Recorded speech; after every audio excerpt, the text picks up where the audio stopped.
Hello.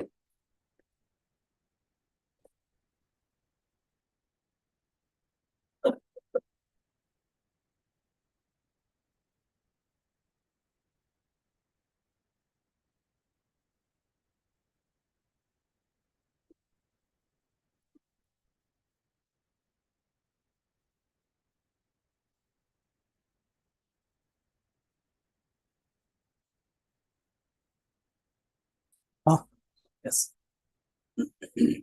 Okay, good afternoon.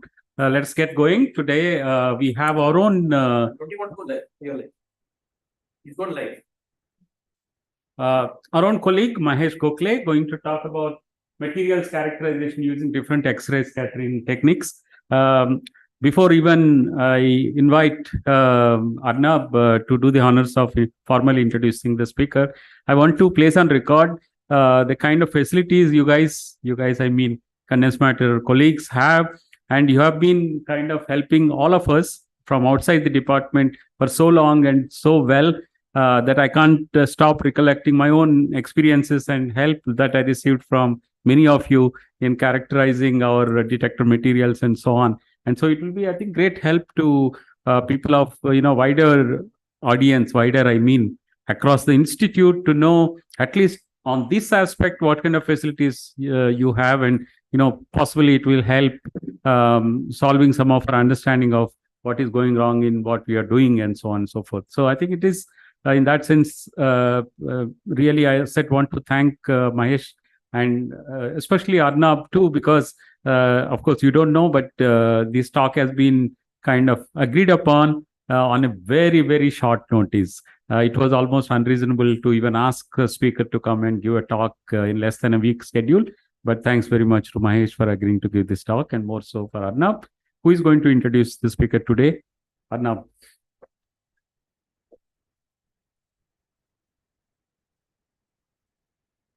Thanks, Satya. So it's a pleasure to introduce Mahesh. Mahesh has been my partner in crime for the last 23 years since I joined TIFR, though I know him from much earlier. So Mahesh joined TIFR in 1992. He comes from Daund in Maharashtra and did his BSc in Pune and joined as a scientific assistant in 1992 with Professor Arora's group working on MOCVD and materials characterization. And in winter 1995, Arora ji had organized a conference in TIFR. It was called the School of Quantum Optoelectronics or something of that sort. And I was in Mumbai and I decided to just come in and attend. And Arora ji said, yes, come, attend. You should meet this young guy we have. He does MOCVD.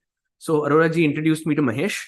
And at that time, Mahesh was growing or trying to grow indium gallium phosphide on gallium arsenide. And this is exactly what I was doing. I was a PhD student at that time. And this is what I was doing for some high power laser work that we were doing. And I had struggled with this interface for a long time. And so I told Mahesh some of the tricks in growing this. And then after that, I met him in 96 at a conference in Chennai. That's when I met most of the group, actually. And of course, after joining TIFR, we've been working together. So it's on the way, of course. I learned that Mahesh comes from very far away every day. And he used to be the standard example for Arora ji to remember, whether it's Western Line or Central Line and things like this. And then I realized after a while that Mahesh lives in this world, real space world, but he really likes to live in reciprocal space. That is where he is really the boss. So today is all about X-ray diffraction and scattering and all, a lot of which happens in reciprocal space. And this is his second best love. I am hoping that someday before he retires, he will give us another colloquium on his first best love.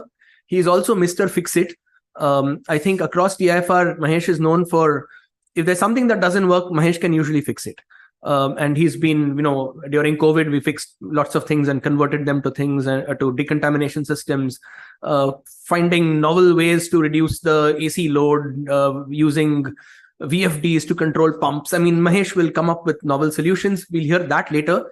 Today, it's time for X-ray diffraction. And as Satya has said, Mahesh has been doing X-ray diffraction, not just for us in condensed matter physics, but for many people across the institute. And I think you'll probably see some examples of those as well.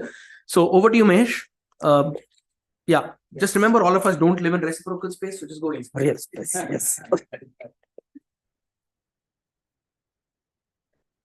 Good evening. Thank you for a kind introduction, Arnab, and for giving me this opportunity. Today, I will be talking about the characterization of material by using different X-ray scattering techniques.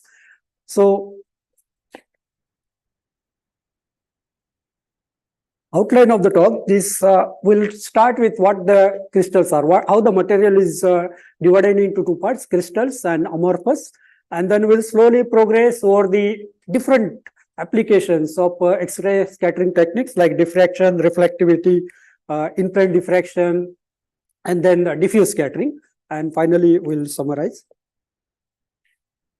So the material which is around us is into two basic forms, that is amorphous material and the crystalline form. The crystalline form material, day-to-day life is like a salt, sugar, alum, diamond, and the crystal which is used in digital watches, that is quartz crystal, which is oscillating at very high frequency, and it is used for most of the digital clockwork. So these are different examples of crystals, and we'll see what is difference between amorphous, how the amorphous material is easily isolated, and how the crystal is giving us definite properties. So there are big crystals. There are crystals everywhere, like in the form of very big crystals found in the mine, as well as small crystals. So this is one example where in the mine, these gypsum crystals are extracted from the mines, and you can see that the size of these crystals are several meters. Like this person is standing near the crystal, and it's even bigger than that. Then we go to some smaller crystals, that is molybdenum sulfide grown in TIFR. Now this size is near about few microns. So we'll go even smaller, that is indium arsenide nanowires, again grown in our lab. And this is now again smaller, that the length will be around 10 micron and the diameter is only 100 nanometer. So these are three examples of different size of the crystals you can see. The crystals which used in the electronics industry are mostly silicon, and this is sapphire. So these are big crystals, like few 100 kilograms of the weight. These are grown by different techniques, and there are in our TIFR also we have labs which are growing several kind of crystals with different techniques. So out of this crystal, now this will be like a cylindrical form, then it is cut into various thin forms, which is called wafer, and that is used for growing electronic devices. This is one of the wafer which is cut from sapphire crystal, and which is around 50 nanometer in diameter. And indium nitride is grown on that. The sapphire crystal, which is opaque in color, it is like opaque in color, so you'll not see like it's whitish in color, but the indium nitride, because of the band gap, it is black. So we have grown indium nitride here about 500 nanometer on sapphire, and this is example of the substrate plus EP layer around the 400 micron sapphire wafer. So now we'll move to different crystal types. So any material, any crystal, if we take into nature, it will be one of these type, one of these 7 type. The simplest one is if you take a cube, that is the very simplest cubic structure. In reality, only the selenium is the simple crystal available, but most of the crystal, whatever in the nature, are not like that simple. Now, the 3-dimensional crystal has a 6 degree of freedom, A, B, C, and alpha, beta, gamma. So now you take a cubic crystal with alpha, beta, gamma, all are 90, and A, B, C are same, and then try to change its A, B, C, and alpha, beta, gamma. So there will be 7 systems. You can end up with only 7 systems. Any crystal you take from anywhere in the universe, it will be one of these 7 systems. So whatever crystals we have, that will be one of these. So what is the property of crystal? Crystal is having a definite position of atoms. If you take several atoms, and along the x, y, and z axis, there is a definite arrangement. If you go from one place to another place, it will be a definite arrangement. So that is the property of crystal. The X-ray, why you are using X-ray for characterizing these materials? Because the atomic spacings are of nanometer size, and the X-ray wavelength is in the same order. So we can use X-ray for the visible light cannot be used for diffraction because the wavelength is very large. It is like 300 to 650 nanometer, which we cannot use for any atomic characterization as such. Now, what is the diffraction? Diffraction is a technique. It is an interference of X-rays. This is a technique where there is a positive interference, negative interference, there will be peaks. So the diffraction is a technique based on wave theory of electromagnetic radiation, and that we are using. So all the properties of these atoms are based on their arrangement, and X-rays are interacting with these atoms, and then we can get diffraction, and this diffraction is useful for finding out all these properties like the strain in the material, reflectivity, and other such different aspects. So Lave got the Nobel Prize for showing that X-rays are diffracted by crystals. This is the example of X-ray diffraction from Lave diffraction pattern. There is a X-ray. This is sample. This is X-ray coming from here. Then there is a diffraction. This is photographic plate. And when you develop this photographic plate, we see these diffraction patterns coming like these black spots, which is coming from definite position of this atom. So we'll see in more details how these spots are analyzed and the crystal structure is extracted from that.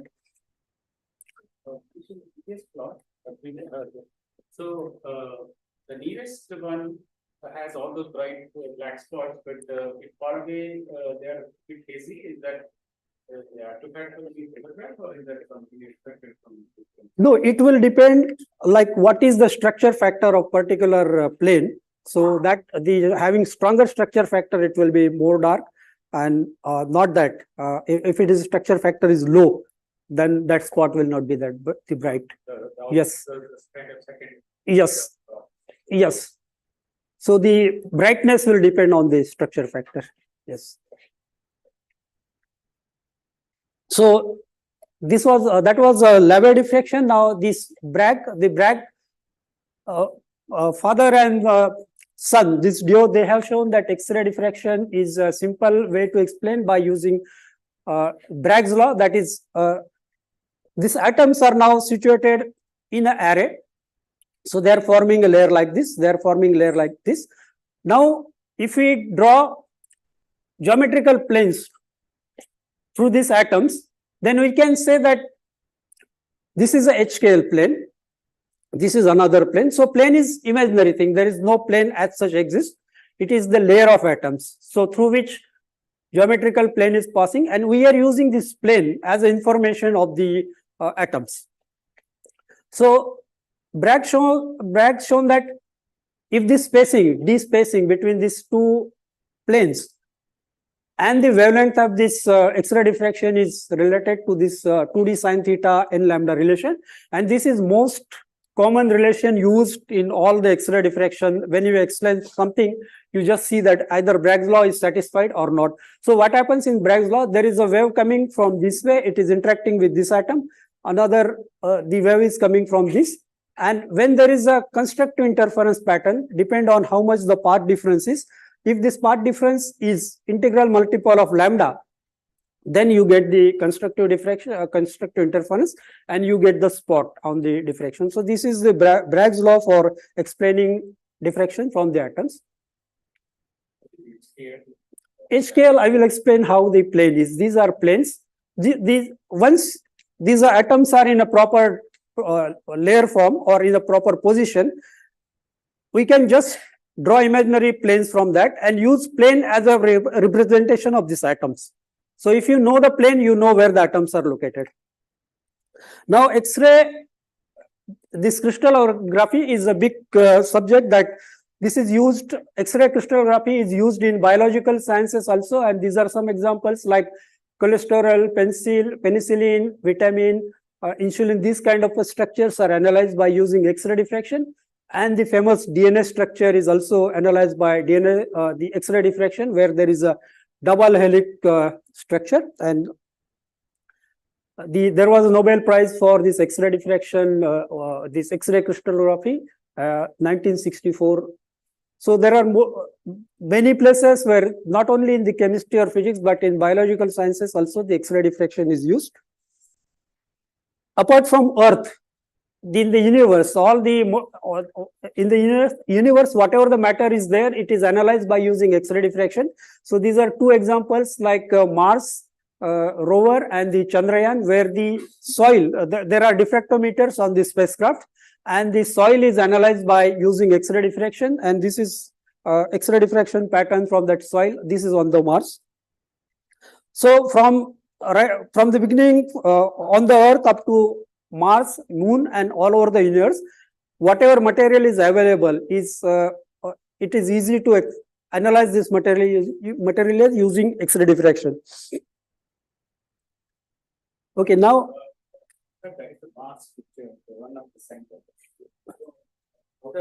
this is the X-ray diffraction pattern from the Mars soil. These rings, which are known as Debye-Scherer rings, these are from the diffraction. So there is a screen, and on that screen you get the diffraction. So there will be a ring instead of that dots. There will be these rings. When you have a powder thing, how does it look so different? Suppose somebody takes exactly on the Earth soil. If it is same soil, the pattern should be same. Yes. If it is from that pattern, we can check what is the material. But if its pattern is same, then it will be same. So now we'll go to our lab, or we'll go to our institute and see what we have. We have two diffractometers. One is powder diffractometer. Another is called single crystal diffractometer, where it can be used as a powder diffraction also. And the middle one is showing that inside that single crystal diffractometer, there is a sample we can mount on a place called Eulerian cradle, where you can align the sample at different angles so that you can go to particular HKL plane by using this. I will explain this in more details. So the first one is called two-circle goniometer, where there is the source, X-ray source is moving in one circle. The detector is moving along the other direction of that circle. So there are two independent moment. So it is called two-circle goniometer, and the other one is called four-circle goniometer, where this source either it is fixed or it is moving. If it is moving, it is called five-circle goniometer, but otherwise it is four-circle. So this is four-circle goniometer, where the one angle is 2 theta, which is the detector moving. Another angle is omega, which is the sample moving. Next angle is phi, where the sample can rotate in the 360-degree azimuthal plane, and we can tilt this angle, that is the psi, where we can place like this. So once you mount the sample on four-circle goniometer, you can align any HKL to the detector plane. Okay, now whatever HKL planes we have, I will explain this HKL planes, how we go to HKL planes in the from the atomic position, these layers to the HKL plane. So once we have this HKL plane, all HKL plane will not give the diffraction as such. The diffraction intensity is proportional to the thing called structure factor, which is on the right. The structure factor is given by sum over this lattice or on the 3 dimension. So the sum over all these atoms, where there is a term called Fn, which is atomic scattering factor, and there is how these are arranged. This is called lattice. So how the lattice is arranged. So the product of these two, the structure factor is depend upon. Now, if you replace this sum by integration, and now this is a complex thing here, so you will find out this is the Fourier transform. So the structure factor is Fourier transform of the this lattice. Whatever lattice is spread in the 3 dimension, the structure factor is Fourier transform of the atomic structure factor. So that is the structure factor. Now amorphous material, since there is no lattice as such, so this part will be 0. So this part will be 0, even though there are atoms, there is a structure factor, but will not get any diffraction from amorphous material as such. So it depends on this. Now how this HKL planes, so which particular plane you select, either it will cross the this term and there will be no diffraction, or it will increase. So it will depend on the structure factor. Now this is example from powder X-ray diffraction scan, just common salt. In this case, we can see the x-axis is 2 theta omega or 2 theta scan. The y-axis is X-ray intensity, and we see different HKL peaks which are arising. So whenever there is a Bragg's law satisfied, we'll get a intensity, and these are the peaks. Now, most of the time, we have some powder, we take X-ray diffraction like this and compare this powder with the known data. So if these peaks are appearing, with particular position, we say that the powder is forming that structure. For example, NaCl, if you take any powder, any NaCl from anywhere, you will get the same X-ray data like this, and you can compare this peak position, that is 2 theta angle, and get this. Now, this is particularly called powder refraction. So where the sample should be in the powder form. If we take a layer structure like this, so only the peak which are normal to this direction, those HKL will appear. So this is example from mica substrate. Mica is the monoclinic structure, and this is only peaks are seen here are 006, 008. So integral multiple of 00L. So because it is oriented. So if this is a mica, if I take a diffraction like this, I will get peaks like 006, 008 up to like this. Up to 90, it is 0018. So you will get only these peaks which are indexed by 00L thing. Now I crush this mica, make a powder form, and again take a diffraction. In that case, I will get intermediate peaks like here 311, 331, like all kind of peaks. So that is difference between the powder thing and the substrate peak, or which is oriented sample. This question, what does the intensity indicate? Intensity indicate that for this HKL plane, yes, so for this HKL plane, the structure factor is more and I'm getting the diffraction. Okay. For each of this peak, there will be that structure factor is stronger and I'm getting that peak. So there are some HKL for which you will not get the peak, even though that geometrically possible, but the structure factor, it will cancel each other. The atomic structure factor will, when it is multiplied by that phase factor, the structure factor will go either reduce or it will go to 0. Yes.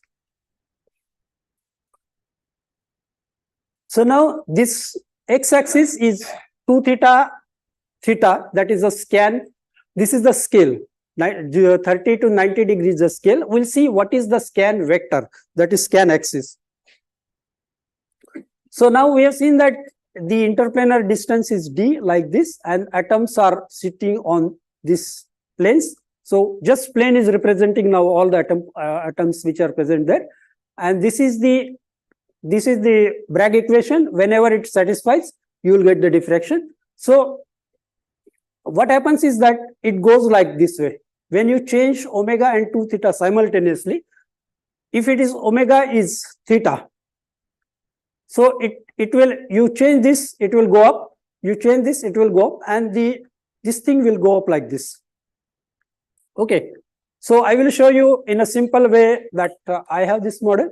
Now I have this substrate or sample. This is my incoming beam. This is detector. So exit beam. Now this angle, if we check, so it is from say 30 degree, from 30 degree to 90 degrees. So what I will do, I will keep this 30 degree. Now whatever HKL are on this line, so I will keep on getting this. So if I keep this way, now I should change both simultaneously. So I will go like that. So this vector, whatever HKL are lying on this vector, I will get diffraction. So all this, suppose it is EP oriented sample, so I will get like this. You will see that 006 to 16, like 1, 2, 3, like that. If I crush this, now what will happen? In this line, there is something which is lying, because it is random now. So some HKL will be lying there, and you will get diffraction like this. So this is in the powder diffraction, you have to powder the sample. Otherwise, you will not get those other peaks. So the name powder diffraction is from that part.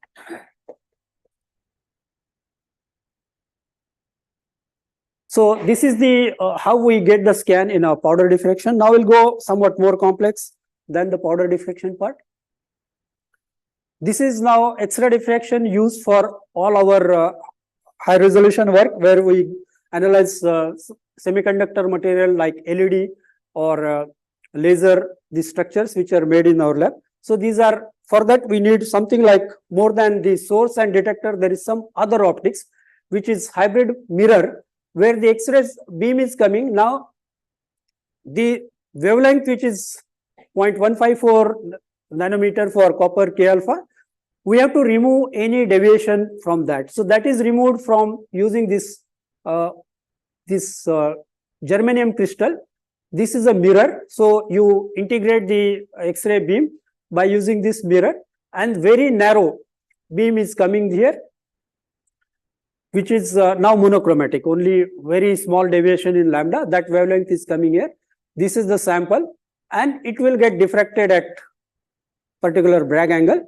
It will enter into the, there is an analyzer. Now you don't need a very diverged beam. you reduce that beam by using another pair of germanium crystal. So it will bounce like this. Every time there will be a diffraction now. So unwanted component will go away from that. And there is a detector here. So now this is like, this part is like optics, which is reducing, narrowing your beam, as well as the mirror part, which will enhance the beam. So this is the optics. This is used for X-ray diffraction, mostly for high resolution X-ray diffraction. And just from source and detector, you need more optics for that. Now, this is one example of this single crystal diffractometer. Now we are moving from powder diffraction. There are two detectors. Now, what happens is that when you don't need this analyzer, so in our diffractometer, what we have, the open detector, where this detector opening is something like 2 degrees. So what happens when we initially start the measurement, we don't need that narrow beam. So what we do, we take this away and use this detector. So that is like open detector. Once you align all HKL and the beam positions, now we know where it is located. We shift this detector to here where there is an analyzer. Now analyzer is very narrow window, which is around 12 arc seconds.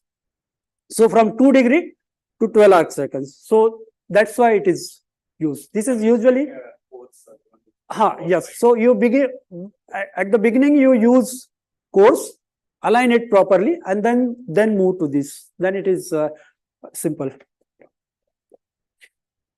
So now this is indium gallium arsenide grown on gallium arsenide. Now we are moving from powder diffraction to single crystal diffraction, where the 2 theta omega range is not very much now. Now what 2 theta range is here? 32 degree to say 33 degree. So only 1 degree now. So there was 30 to 90 degree. Now this is only 2 degree. So there is a gallium arsenide substrate. There is a indium gallium arsenide 10 nanometer grown. The indium composition is 23%. Now, since there is a change in lattice constant, the Bragg angle will change. So there is Bragg angle for gallium arsenide. There is Bragg angle for indium gallium arsenide, which is slightly different than this. Now, if you change the indium percentage, this Bragg angle will keep on shifting. So you take, this is 004 reflection for gallium arsenide. Indium gallium arsenide is very near to the gallium arsenide, depending upon what is the indium percentage in that. So you take this graph, you do the simulation of this and find out that, okay, the indium percent, if its peak is appearing here, from that you get the indium percentage like this. Now, if I increase the thickness, what will happen? Since this is 400 micron, the substrate is very thick. This is only 10 nanometer. So contribution of the intensity is much larger here and beam is very narrow. So the peak is very narrow, intensity is high. Suppose I grow this indium gallium arsenide 400 micron. This is like ideal situation. So this peak will keep on reducing in the FWHM and intensity will compare with this. So effect of thickness is the intensity, effect of composition is the position. So this is one example where indium gallium nitride grown on sapphire, and if you change the indium, the peak position will keep on shifting. Now, when you have very small indium, you need a better resolution because peak and the epilayer peak and the substrate peak will be very nearer. So we have to use that optics, analyzer optics, to resolve this. And this indium you can change by just changing the temperature in the growth. So in the MOCVD growth, we change indium composition by just changing the growth temperature.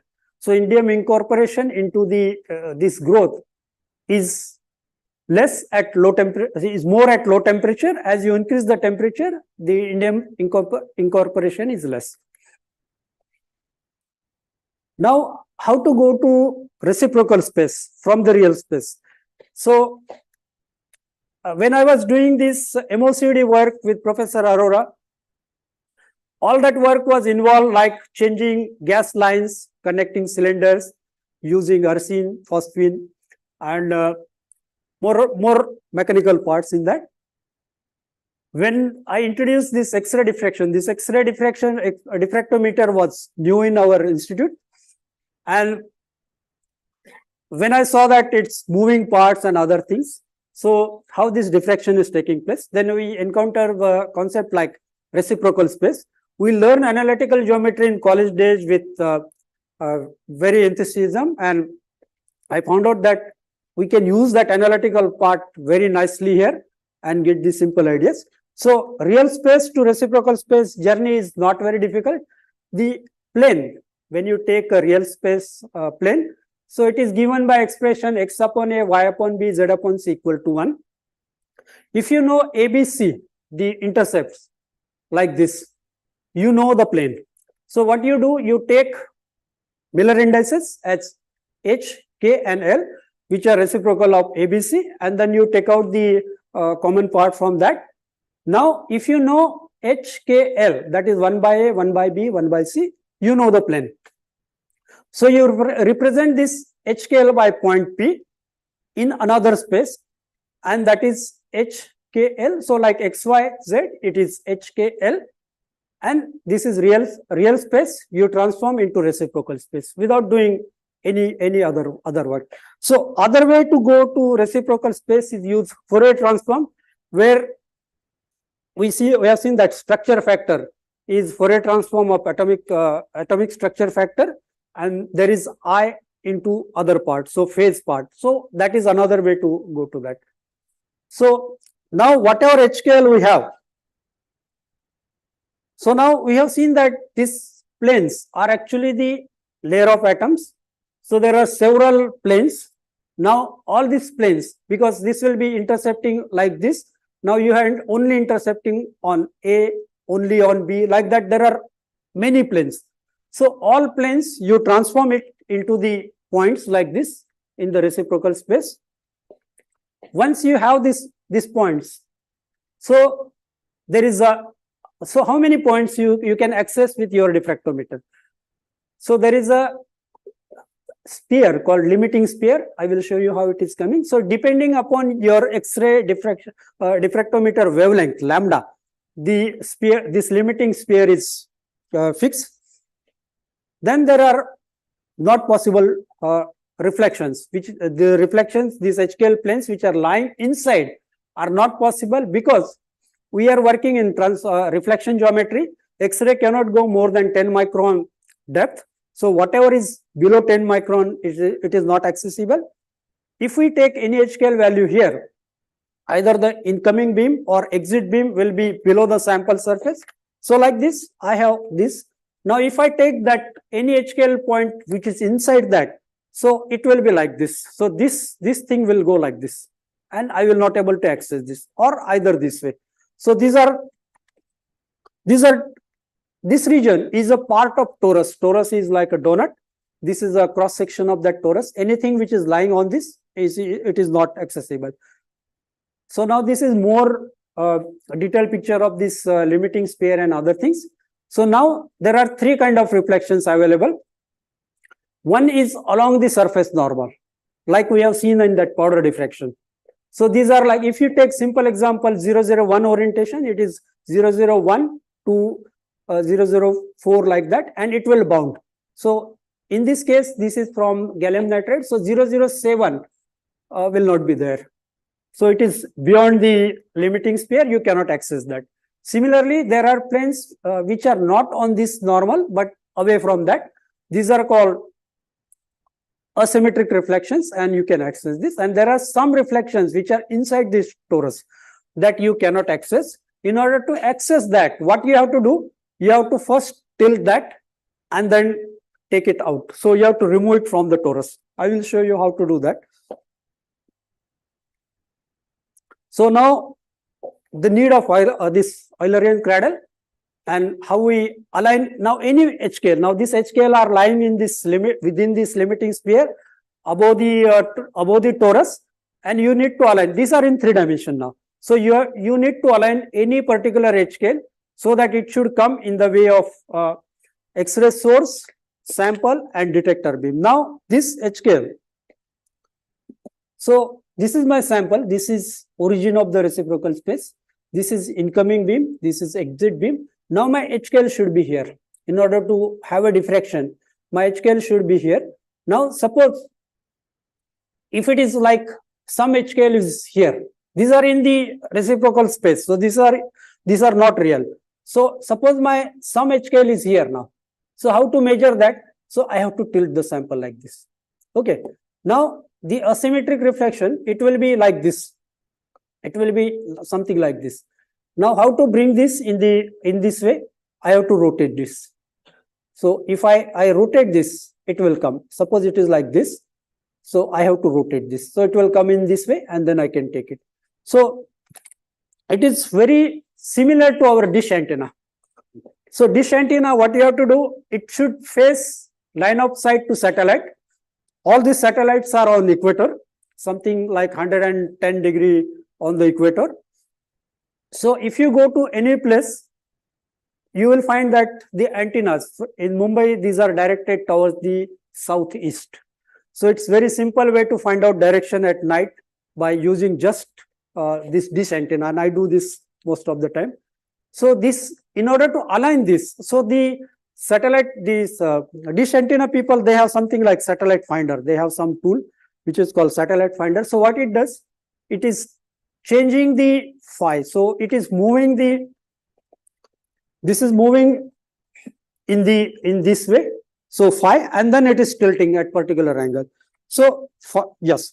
So like this dish antenna, now you have your sample is sitting on the goniometer. There are all HKL available in the reciprocal space. You want to align a particular plane so that it should be in the beam line. So you rotate the sample or you tilt the sample. You use two angles and bring that. So now this is detail of the panellatical. This is old X-ray diffractometer. This is detail about that. This is the source. This is the detector. I have shown that two detectors. So this detector, there is analyzer coming in between. So for narrow beam, we are using this, and this is open detector. Sample is mounted on this. This is a sample. You can align this sample by rotating like this. So this is a phi rotation, and you can tilt by using this. You can take this entire thing like that. So this is a xi arm, or which is also called chi, and you can align this by these two angles. Once you align this, you can use this now omega and 2 theta arms, where you can do the diffraction part. Now I will explain you reciprocal space in more detail. Yes. What kind of feedback, I mean, the data that we'll have, which will assist you to know on the instrument itself? No, that I will show you how to go to the particular part. Yes. Now, I think the question is how do you move it? Are there stepper motors? You get back from it, the software control? okay, that part. There is a software control. You say that I want particular phi. So there are these stepper motors, the optical encoders, and that will go precisely to that position. Coordinate position. You can set any phi chi values, and it will automatically set to that. Yes. Okay, how accurate? When you rotate the phi axis, that is 0 to 360 part, that is 0.01 degree. 0.01 degree. Yes, and chi also 0.01 degree. So that is the accuracy. Again, a question, but since you are talking about dimensions of the order of that is the scale of a few hundred nanometers. Yes. Is the alignment also to be accurate? Like adjust. Yes, 0.01 degree accuracy for point degree. What happens is that since we have this detector which is 2 degree open, and the distance from sample to detector is something like 240 millimeter. So 0.01 degree, that accuracy is sufficient for do the diffraction part. Yes. Mega So omega 2 theta accuracy is fourth order, like 0.001 degree. So omega and 2 theta, these are like 100 times more precise than these two. But these two are, since there is an open detector for phi and chi, that is taking care. This 240 millimeter distance and the open detector. So that is taking part for phi and this tilt part. But the omega and 2 theta, it is 0.001 degree. Yes. So now this is a reciprocal space. So sample is located here. Now the diffractometer circle where now this beam, we have some optics and other things. So beam focus is this from here. The detector, which is also set at focus, is this. So this circle is called diffractometer circle, where the source and detector is moving on that circle. This is in real space. The same circle is for limiting sphere, which is in reciprocal space. So same circle in real space is a diffractometer circle. In the reciprocal space, this is limiting sphere. Now, this is a focusing circle. If you take the powder diffraction or the single crystal diffraction, the focusing is your source, detector, and sample always on that focusing circle. So focusing circle is not fixed. It is keep on changing. And it is like this. Then there is a concept called evolved sphere. The evolved sphere is this blue one, which is lying, the center of this evolved sphere is lying on the incident beam. Another evolved sphere, center of that is lying on exit beam. Now, how to draw this evolved sphere? You take origin as one HKL value. You are interested in another HKL plane, which is P HKL now. Now this, you take a reference circle. From this P, you take a reference circle. So this is sample. This is a reference circle like this. On P, you keep this same radius of the evolved sphere and draw a circle. So it will cut on this part. The reference circle, it will cut here and cut here. So you take this as an origin and draw a circle with same radius as like half of this limiting sphere. It will cut this reference circle at two places. So that is your center of the first evolved sphere and second evolved sphere. So you fix that. Now, when this evolved sphere is passing through 2 points, this vector, which is from origin to that PHK, is Q is 2r sine theta. Q is interatomic distance in the reciprocal space. Now, if you take, there is a scaling. If you take h square, this limiting sphere as 1 by lambda square, in some places we can, because this is normalized now. Limiting sphere is coming from the diffractometer wavelength as well as your lattice constant. Suppose you have cubic material, your lattice constant is A, then the limiting sphere is 2A upon lambda. The limit is 2A upon lambda. Now you normalize with 2A because you are using different materials. So all materials are having different A. So you normalize that. So you can either have this 2, that is 4 lambda square or lambda square. It depends on like how you choose. So Q is 1 by 2D. This is interatomic space in the reciprocal space. Radius of evolved sphere is 1 by 2 lambda. So if you put that, you will get 2D sine theta equal to n lambda from this. And this is in the reciprocal space. So Bragg's law is satisfied in the reciprocal space and you will get diffraction. So you get your source is here, your sample is here, your HKL plane is here. There is a diffraction and you will get maximum intensity here, provided your structure factor is strong. So even if all this geometry is aligned, but your structure factor is weak, then you will not get anything here at the detector. You will not get. So geometrically everything is correct, but the structure factor is weak, so you will not get diffraction here. So now when we grow EP layer like indium gallium arsenide on gallium arsenide, when EP layer is thin, it will try to align the substrate. So now this is part of that evolved sphere and the reciprocal space. So sample is lying here. Your substrate peak is here and the EP layer peak. Now EP layer peak will be it will try to match. So this is layer, EP layer. So when you grow this EP layer, which is thin, it will try to match the substrate. So it will. So you are just drawing and saying sample, and that is some. Okay, yes, I will explain you in more detail. This sample, now in this case, this substrate. Okay, so substrate HKL is 0, 1, 1 bar 5. This is a sapphire substrate. Now there will be one HKL value for substrate, one HKL value for EP layer. So now you have reciprocal space. It is like a superimpose of two reciprocal space. Now one is for substrate, which is say gallium arsenide.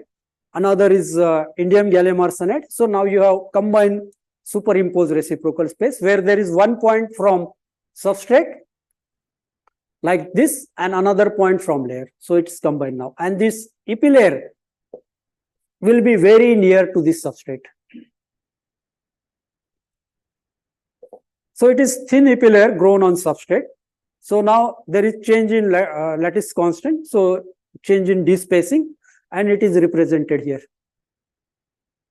So if we grow this layer on this substrate, this, if it is thin, it will try to reduce its lattice constant or increase depending upon what is difference here. So it will make the unit cell will have try to maintain its volume constant, but it will shrink like this. So it will be just same lattice constant in this direction as this. So if it does that, so this is QY, which is this is QZ, this is QY. So this QY will try to maintain same. So you will get substrate peak and layer peak just below that in the same line. Okay. So if it is not strain, if you increase the thickness more, so now the layer is slightly increasing its lattice constant, trying to go to its original shape. So this peak will move from this to this. Now when it is increasing, it has to reduce in the reciprocal space. So this QY, as compared to earlier, now it has come closer. So if you see earlier, it was there. Now you increase thickness, now it is coming closer. And if you increase further, it will be relaxed now. The layer has its own lattice constant. It is not, it is beyond that critical thickness. So it will be here and it will be on the same vector as origin to this substrate. So this is totally relaxed layer. So this information we can get from this reciprocal space, and in order to get this information, what you have to do? You have to do different scans. Okay. Sorry. So here I will explain you what are the different scans. Now if you keep this PHKL, so it is like slightly like this. This is P, this is origin.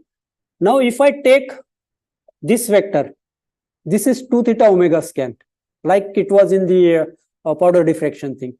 So it will keep on changing like this. So radial direction to this. Now if I change this incident, it will be like this. It will change. So I am keeping this 2 theta fixed, but incident different. So what I do, I keep this omega, do this scan. Then I change this omega slightly and again do this thing. So I keep on doing that and I get something called area scan. So it is combination of all these linear scans. So, okay, this is the, if we set up the Rigaku diffractometer, there are all these parameters are inside. So examples. Okay, I will skip this and so this is the strain partial relaxed and relaxed TP layer grown on this gallium nitride template. So there is an indium gallium nitride. Now see, if the thickness is 100 nanometer, this is just below this. This layer is this is EP layer. This is a template gallium nitride. So say substrate. So this is just below this. If we increase the thickness from 100 nanometer to 300, now this will try to reduce. This will try to increase. So this is a gallium nitride, this is a indium nitride, now it is going away. And if it is 1000 nanometer, it will be further away. So you see there is no separation and more separation. So you increase the thickness, This is a reciprocal space map. You get it by changing omega and particular 2 theta omega scan, again changing omega. So you like scan the entire area of that particular region. And this is plotted in QX, QY code. So it is like a rectangular. This is different frame, like omega and 2 theta are the circular coordinates. These are converted into that, and you get this relaxation like this. So there is another example. In this case, we have seen that when we increase the thickness, there is a relaxation. Next example is that you have silicon wafer. You are growing silicon germanium on that.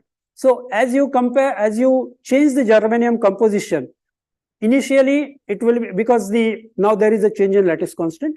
So initially it is strain, it is slowly getting relaxed, and at 18% of germanium, it is 100% relaxed. So it will move away from that. And on that we have grown strain silicon. Now this silicon which is grown, substrate is silicon, layer is silicon, but the position is not same, because this is strain with reference to silicon germanium. So it will be just above this. So this strain and relaxation, this definition is based on what is below that. So this is a strain silicon on silicon germanium, and this is relaxed silicon germanium on silicon. This is the example of changing composition. I will move first. Now the need of high resolution, like what you have said just earlier. Now this is a substrate gallium arsenide. This is indium gallium arsenide superlattice. Now there will be several peaks like that. Now this is separated by 0.2 degree only. So if you have better optics, we'll able to separate these two peaks. If the optics is not good, this will combine these things. So this is what we need, a high resolution, and it is coming from that optics. Now this is grazing. Next application, like next characterization using same XRD technique, is grazing incidence. What we have seen earlier is it is always normal to this thing. Now in the grazing incident, it is like incoming is this way, and the exit beam is in the same plane like that. So this is example of GIXRD or grazing incident XRD for analyzing sample. Now we have grown hafnium aluminum hafnium oxide on silicon. This is ALD grown sample. So initially we want to, if it is a silicon substrate, there will be much information coming from that, and we want to get rid of that. We will not get this peak intensity will not be observed in that case.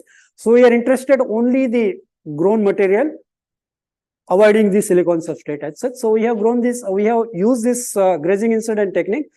Now when we initially do this, we are not getting anything. We anneal this sample successively at different temperatures. So if you see that 800 degree, some peaks are coming here like this. And if you increase 850 degrees centigrade, this annealing, these peaks are appearing. So the angle of incident is only 2 degree, and the only detector is moved in this case. So this is called grazing incidence. And in this case, you will get the peaks which are only from the EP layer. Now there is no substrate. So this is another technique to get information from these thin EP layers. Only at the top layer. Yes, we are not touching the surface as such. Now this is skip. Okay. Now this is pole figure, which is when we grow epitaxial layer, how the epitaxial layer is oriented onto the substrate. That information we get from pole figure. Pole figure is like, in this case, now you have your peak is like this. Now this peak, depending upon symmetry, now it will lie on a cone. So this surface normal is your axis of the cone, and this peak will sitting on the generator of the cone. And this is, it will be separated by semi-vertical angle. So what we do, we take the sample, we align for particular particular rotation as well as this inclination, and then we rotate the entire thing by 360 degree. Whenever this diffraction condition is satisfied, whenever there is a plane, we'll get this diffraction. So this is niobium nitride grown on sapphire substrate. So sapphire is having 0001 orientation, or simply we can say that 001 orientation. The niobium nitride, this is delta phase. This is grown by sputtering in Professor Pratap Roy's lab. This is 90 nanometer 111. So now this substrate is having 001 orientation. The epilayer is 111 orientation. So these are different orientation. And when we grow this, now 1 -1 reflection from that. So the pole is 111 for niobium nitride, 001 for sapphire. So 1 -1 reflection. Now there is a threefold symmetry. So we should get only 3 peaks. This, and this. This at the edge of this triangle. Now what is happening is that there is a twinning. When we grow this, there is a twinning in this niobium nitride, and instead of 3 peaks, we are getting 6 peaks. What do you mean by twinning? Twinning is like you are keeping triangle on hexagon. So you can keep in 2 ways. Okay. Yes. So you keep this way, and there is another way. So there is a twinning, and same twinning is reported in other material system like copper on sapphire. So it's very, very similar to this. So now in order to find out this, either there is a twinning or not. Some application twinning is good, some application it is not. So they do the growth parameter change and get rid of this twinning. So in order to analyze that either there is twinning or not, this process is used. This is called pole figure. What we do, we change this. We first align the diffractometer for 1 -1 diffraction. Then how we align it?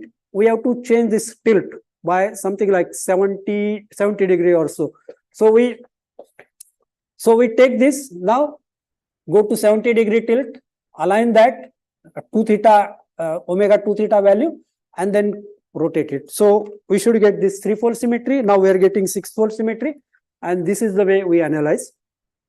Now the position, how we get this 3 positions or 6 positions, we do this by, okay, I will show you more complex example, which is tantalum on sapphire. In that case, there is instead of twinning, there are now 3-fold symmetry coming from that. So there is a rectangle sitting on hexagon, which can be possibly 3 ways. So here, like this rectangle, now you change by 120 degree, keep it this way, and 120. So you will get like this kind of thing. At the corner of rectangle, these are the peaks, so HKL values. So you will see that there are twin peaks. So what is happening? This twin peak like this, and this is coming here. Now there is a separation. So again, these 2 are coming, and there is a separation. Now these 2 are coming. So these are the twin. These are the twin. Like that, there should be only 4-fold symmetry. So there should be 4-fold symmetry. Into 3, there are 12 peaks. So you will see that there are 6 twins, and you are getting 4-fold symmetry. Even though the intensity doesn't look identical. That is because we are aligning. What we do, we align diffractometer for given HKL. Now we align for particular that HKL. Okay. So this is not symmetric. Suppose we align at this will go down because it's not very perfect. So your alignment, you need something called RX RY stage for that. So if you align properly, then all of them will have same intensity. Right now, what is happening? We are aligning at this place. So away from that, it will keep on going. Suppose we align on this now. So there will be maximum intensity, but it will go down here. So that you need some stage to align that properly. Now, here the chi angle is something like 30 degree. So that tilt is 30 degree, and this is the pole figure for that. So suppose I know that the chi angle is 30 degree, I can still do that with simple way. Instead of taking that entire area scan, I can just do this by phi scan. So what I do, I take a phi scan, I align that 30 degree and take a phi scan. Now what happens? The particular reflection -231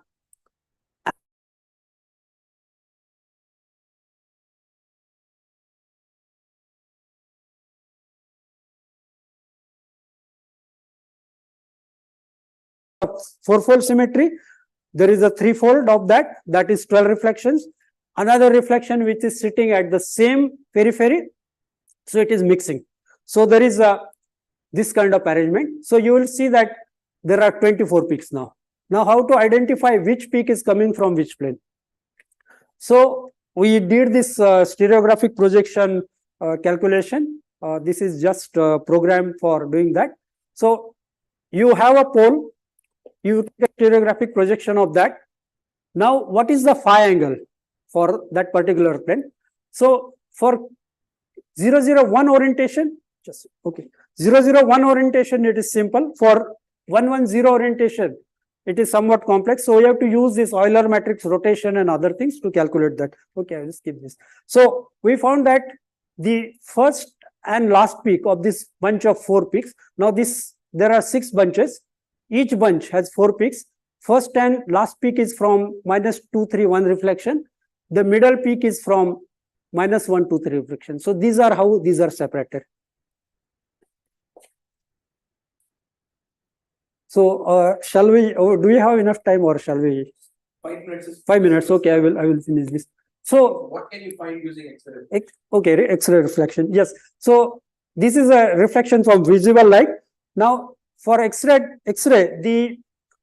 in the visible light, for example, if you take a fiber optics, when the laser is coming at particular angle which is less than the critical angle, there is a total internal reflection. So laser light will pass through this fiber optics, whatever long it is, and it is the principle called total internal reflection. So the light is not going out. Now in case of X-ray, the refractive index is less than unity. So similar to total internal reflection, there is a total external reflection now, and this very small. So less than unity is very small. So there is a angle which is very small for critical angle. So for example, gallium arsenide, it is only 0.3 degrees. So it's almost less than 0.6 degree for all materials available. For gold, it is more. So use this very small angle to get some information from X-ray reflectivity. This is one example of X-ray reflectivity where there is a substrate, there is a film, and when X-ray beam is falling on that, first it will reflect up to the critical angle, which is around 0.4 degree or so. After that critical angle, now it will go down. So there is no total external reflection as such. It will keep down and it will keep on decaying, but it will give fringes from the interference. Now this fringes separation will give us the thickness, the decay will give us the roughness, and the plateau where it starts will give the critical angle, which will give you the density. Now the interesting thing is that for X-ray reflection, you don't need a crystalline substrate. It is possible to get amorphous substrate also. So any thin film which you grow, you can analyze by X-ray reflectivity. The X-ray diffraction, we have seen that intensity is proportional to Fourier transform of the electron density. In this case, it is proportional to derivative of Fourier transform. So unless there is a change in density, there is no X-ray reflectivity. So condition is that there should be density change of the EP layer. So this is one example of aluminum oxide grown on silicon by ALD. This is 20 nanometer, and this is Rigaku X-ray reflectivity measurement we have done here. Now thickness can be extracted by fast Fourier transform by there is a software and we can do that.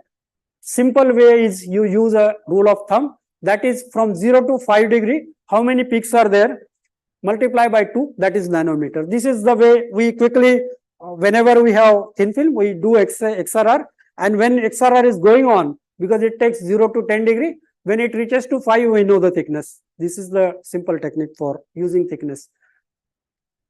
This is another example, tungsten on silicon dioxide. This was for this AstroSat, this mirror. So this was analyzed by XRR. Yes. Now, effect of density. If density change, substrate and EP layer density is like difference is more, you will get very like the amplitude is very large. As the density keeps on reducing, there is no separation as such. So there should be change in density more.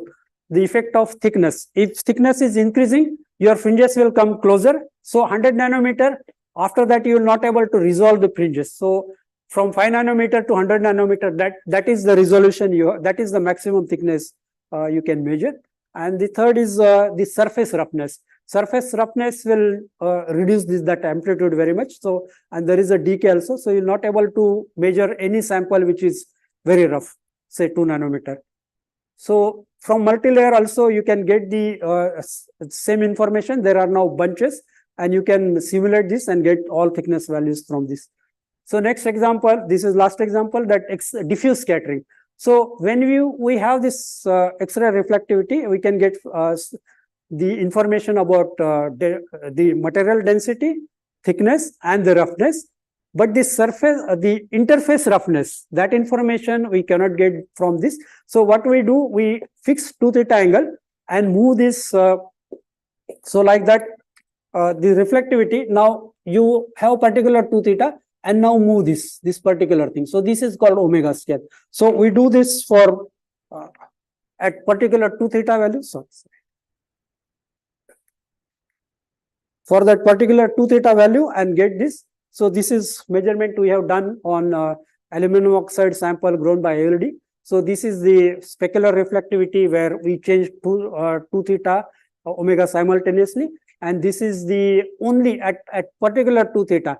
So see, this omega green is omega scan at 2 theta value 2.1 degree. So you get some peak here. Like that, you get another peak here, and at different 2 theta this. So these peaks are called Yoneda wings. These are coming when the incident beam or exit beam is at critical angle.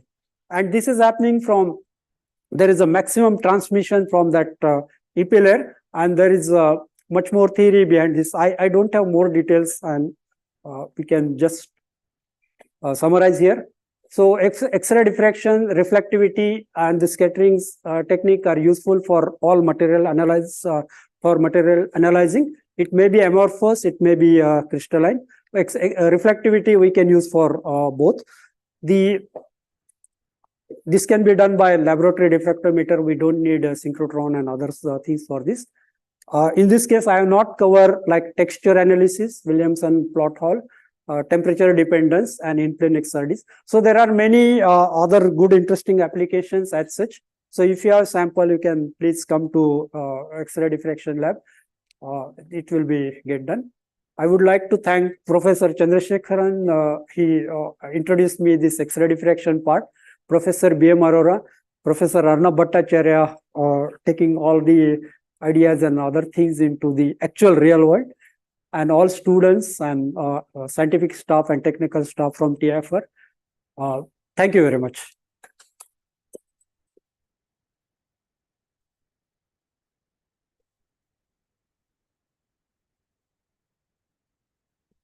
Yeah, thank you. Thank you so much, Mahesh. It's a wonderful talk, gave such a nice overview of the techniques, but also went into each of the specific applications. And I think a lot more were kind of left because you didn't have time. Very, very interesting talk. Sorry, I interrupted too many times. Maybe partly that was the time. It took more time. Are there any more questions?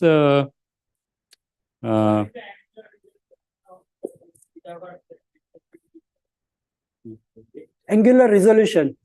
So we take 0 to 5 degree and it is 0.01 degree. So if it is more than 100 nanometer thickness, we will not able to resolve that. Yes. So if your epitaxial film having more than 100 nanometer, so we will not able to resolve. No, step size 0.01. Yes. So small. 0.01 degree. You can go smaller. But 2 theta axis we can go up to 0.0001.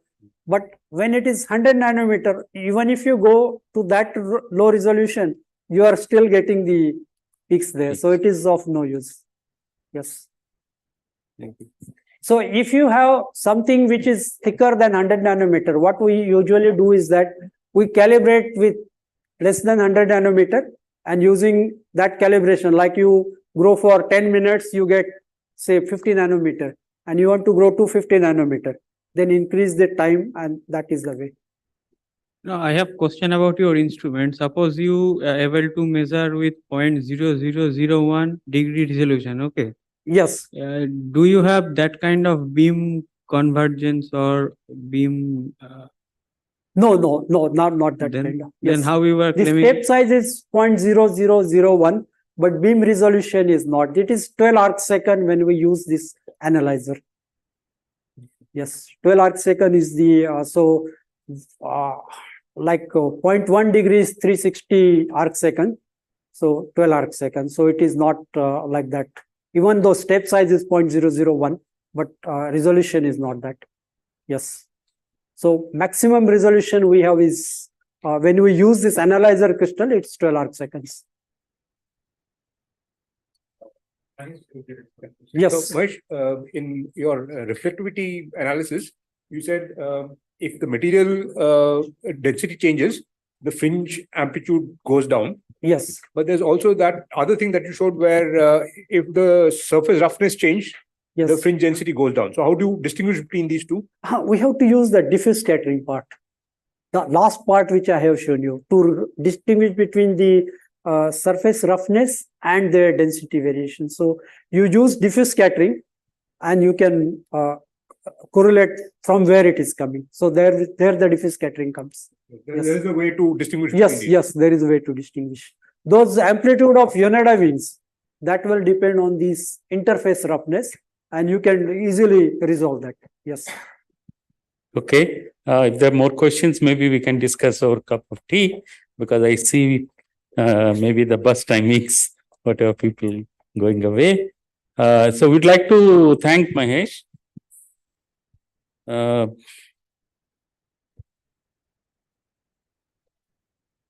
By presenting you with 40 years of asset numerical. Thank you.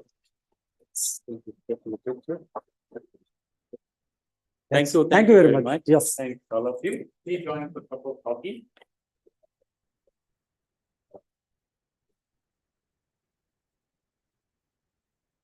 Really. So nicely explained, each one, even for women like me. Leave them alone on reciprocal spaces. Yeah.